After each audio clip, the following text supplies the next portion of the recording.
Hello दोस्तों, मैं आपका दोस्त, आपका होस्ट मोहम्मद शहबाज, आप सबका वेलकम करता हूँ E99 एक्सप्रेस टीवी में। जैसा कि दोस्तों आज का हमारा शो है सीधी बात शहबाज के साथ। आज के शो में हम बात करते हैं एक महान पॉलिटिकल लीडर की जो बीजेपी के है। हैरत कर रहे होंगे जो बीजेपी में कौन है, तो बीजेपी में ये है सुब्रमण्यम स्वामी, जो बीजेपी में रहते हुए बीजेपी वालों के खिलाफ वर्जी करते थे। जानते हैं हमारे E99 की खुसूसी रिपोर्ट, फिर इसके बाद जानते हैं हम हमारे टीम मेंबर मिस्टर समीर की। तो देखिए आप एक बार अपने स्क्रीन में उनकी रिपोर्ट। सुब्रमण्यम स्वामी जो पॉलिटिशियन हैं और इकोनॉमिक्स के प्रोफेसर रह चुके हैं। सुब्रमण्यम स्वामी की बात करें तो हाईली इंटेलेक्चुअल और काफ़ी कंट्रोवर्सी में घिरे हुए होते हैं। बीजेपी को भी नहीं छोड़ते और कांग्रेस को भी नहीं छोड़ते। सुप्रीम कोर्ट तो इनका दूसरा घर माना जाता है। कहीं भी इन्हें कुछ भी गलत दिखता है तो ये सीधा पहुंच जाते हैं सुप्रीम कोर्ट। बड़े बड़े पॉलिटिशियंस इनसे बहुत ज़्यादा डरते हैं। सुब्रमण्यम स्वामी फ़िलहाल MP है राज्यसभा से। हालांकि ये बीजेपी पार्टी में है, लेकिन उन्हें वहाँ भी कुछ गलत दिखता है तो ये बोलने से टकराते नहीं हैं।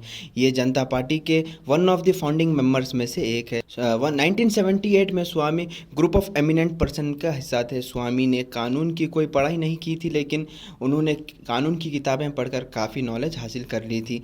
स्वामी जी एक ऐसे इंसान थे जो अपने स्वाभिमान से कभी समझौता नहीं किया करते थे और ना कभी हार मानते थे। इस बात का पता इस चीज़ से चलता है कि जब वो IIT में थे, उन्होंने इंदिरा गांधी के बारे में कुछ गलत कह दिया था।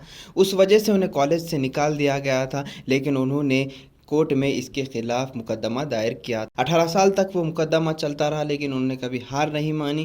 केस जीतने के बाद उन्होंने IIT फिर से ज्वाइन किया और अगले दिन इस्तीफा दे दिया। ऐसे किस्सों की वजह से उनके जीवन की अलग ही पहचान है। स्वामी जी ने UPA गवर्नमेंट के टाइम काफ़ी घोटालों का खुलासा किया था। स्वामी ने चाइनीज़ इकोनॉमी को और इंडियन इकोनॉमी के कंपैरिजन को लेकर काफ़ी मशहूर थे और एक बार उन्हें किसी ने चैलेंज किया था कि वो चाइनीज़ भाषा कभी नहीं सीख सकते क्योंकि Chinese one of the toughest language मानी जाती है, लेकिन उन्होंने चाइनीज़ लैंग्वेज बस 3 महीनों में सीख ली। ये थी सुब्रमण्यम स्वामी के लाइफ के कुछ स्टोरीज। तो दोस्तों ये थी उनकी डिटेल्स। अब जानते हैं फुल डिटेल्स हमारे टीम मेंबर मिस्टर समीर के राय। तो वेलकम करता हूं मिस्टर समीर हमारे शो में सीधी बात शहबाज के साथ में। तो आपका क्या कहना है हमारे बीजेपी लीडर जो राज्यसभा मेंबर भी है उनके बारे में, आपका क्या कहना है? आप हमारी आवाम को बताइए। ये सुब्रमण्यम स्वामी जो है ना, सबसे पहले हिंदुत्व का चेहरा है और सबसे मेन इंपॉर्टेंट बात, बीजेपी खुद डरती इनसे। नरेंद्र मोदी डरते हैं, अमित शाह डरते हैं इनसे। कब आधी रात को क्या कर देंगे, कुछ भी एक बवाल मचा देंगे, कंट्रोवर्सीज के। तो एक राज्यसभा मेंबर है तो PM क्यों डरेंगे? PM इसलिए डरेंगे क्योंकि अब थोड़े पार्टियों में रहता कि कोई अगर खामी रही पार्टी में, कुछ ड्रॉबैक रहा तो पब्लिकली जाहिर नहीं करते, लेकिन इनका वैसा नहीं है। टोटल ओपन जो है ना, हर चीज मीडिया के सामने बोल डालते कि मेरी पार्टी में ये चल रहा है, ये गलत है, ये सही है। ओपन कट है। बहुत ज्यादा एक महीने में इनको बोल सकते हैं honest BJP leader. Honest BJP leader बोल सकते हैं। और ये बात जो है ना, बहुत ज्यादा पढ़े लिखे हुए, IIT करे हुए हैं, दिल्ली के कॉलेज में भी इन्होंने पढ़ाई सो है और इंदिरा गांधी से भी इनका थोड़ा मतभेद था, तो वहाँ से जो है ना हिंदुत्व को प्रमोट कर रहे थे तो वहाँ से इनको निकाल दिए। तब इन्होंने अपने पॉलिटिकल कैरियर की शुरुआत करे 1970 से।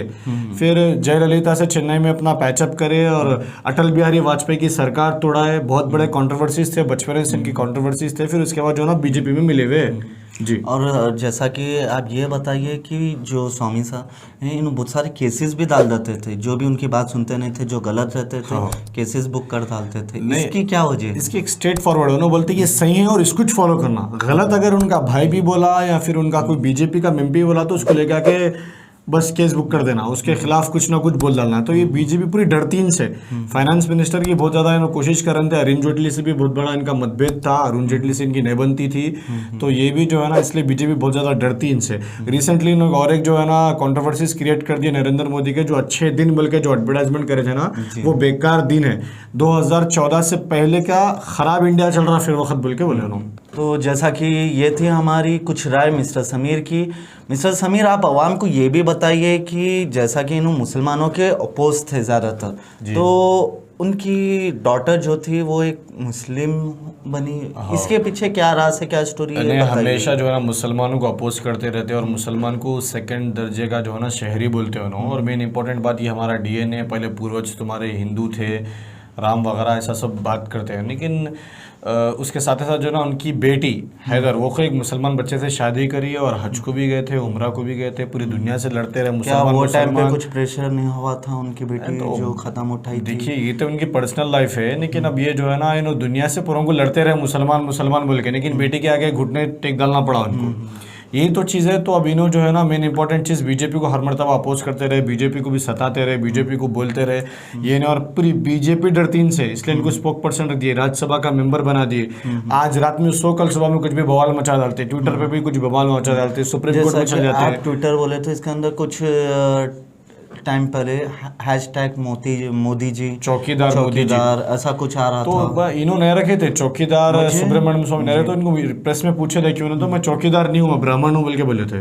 तो फिर बीजेपी फिर उनको बोलने लगी भाई हम सब जने रख रहे, रखो, तुम क्यों नहीं रखता। मैं बीजेपी से सबसे हटके एक लीडर है और बहुत ज़्यादा पढ़े लिखे हुए, इकोनॉमी को जानते हैं, फाइनेंस को जानते हैं, पॉलिटिकल को जानते हैं, और अपनी राग बेबाक तरीके से रखते हैं हर जगह पे। जी, तो आपका क्या, अगर इनको कोई पोस्ट दिए तो कौन से पोस्ट देना चाहिए, आपकी क्या राय है? कौन सी पोस्ट के लिए इन्होंने फाइनेंस देना पड़ता है इनको, फाइनेंस का डिपार्टमेंट बहुत अच्छी तरीके से संभाल सकते हैं ना। मतलब देखिए कि इकोनॉमी पूरा क्लैश हो गई, ऑयल, क्रूड ऑयल का पूरा पेट्रोलियम प्रोडक्ट देख लीजिए, 100 रुपये चल रहा, ऑयल देख लो 1500, 2000, 2500, 3000 रुपये चल रहा। तो इसको बैलेंस करना पड़ता है, पढ़ा लिखा इंसान ही बैलेंस कर सकता।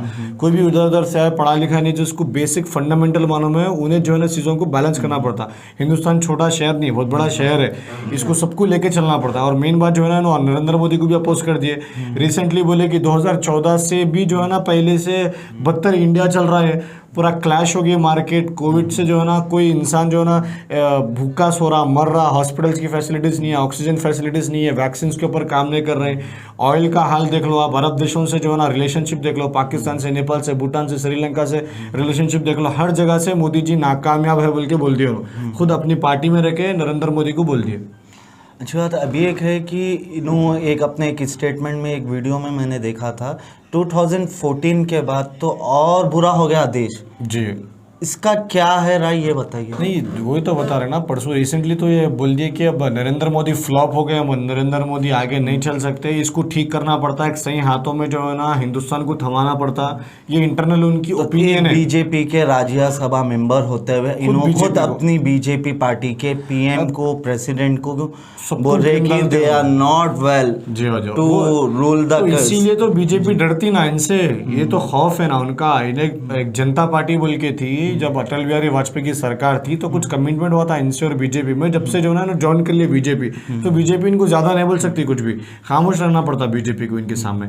और बीजेपी को हर मरतबा अपोज करते रहे, कांग्रेस को भी अपोज करते रहे, सोनिया गांधी, राहुल गांधी को भी बोलते रहे। और राम मंदिर का किस्सा भी तो ये संभाल रहे थे सुप्रीम कोर्ट में, जो है ना सुप्रीम कोर्ट तो घर है इनका, आज कर दो, कल कर दो, कल नहीं परसों फिर केस बुक हुआ था इनके ऊपर। बीजेपी बहुत सुकून से लेके चलती इनको। तो मिस्टर समीर आप ये बताइए, इन्हों खुद एक बीजेपी के राज्यसभा मेंबर है, तो क्या इन्हों सूटेबल है बीजेपी के लिए, या इनको बीजेपी रिजाइन करके दूसरी पार्टी देखना चाहिए, या बीजेपी के कुछ गलतियां हैं जो सामने अवाम के रख रहे? नहीं, बीजेपी के जो गलतियाँ हैं जो है ना आवाम के सामने, हिंदुस्तान के आवाम के सामने हर मरतबा बेबाकी से बोलते रहते हैं, लेकिन बीजेपी इनको निकाल नहीं सकती। निकाल लिए तो बवाल मच जाता। ये पढ़े लिखे लिबरल फैमिली से बिलोंग करते हैं, इनके वालिद भी पढ़े लिखे हैं। तो जैसा कि समीर, अगर फाइनेंस मिनिस्टर की जो सीट रहती वो सबसे बड़ी सीट रहती जी, ये सीट कोई अपने पहचानत वालों को जिससे कोऑर्डिनेट करने पीएम को आसानी होती, ऐसे जनों को ये सीट मिलती। क्या ये सीट जो इतने बुलंद इंसान को, जो बेबक बोलने वाले इंसान को, ये सीट क्या मोदी साहब देंगे? नहीं, मोदी साहब देंगे नहीं देंगे वो इनका इंटरनल ओपिनियन है, लेकिन इनको वो सीट सूटेबल करती है। मैंने तमाम हिंदुस्तान के लोग इनको सूटेबल बताते कि, और वो खुद बोलते कि मैं फाइनेंस के लिए बहुत ज़्यादा माहिर हूँ और मेरे को नहीं रख रहे वहाँ पर बोल के बताते।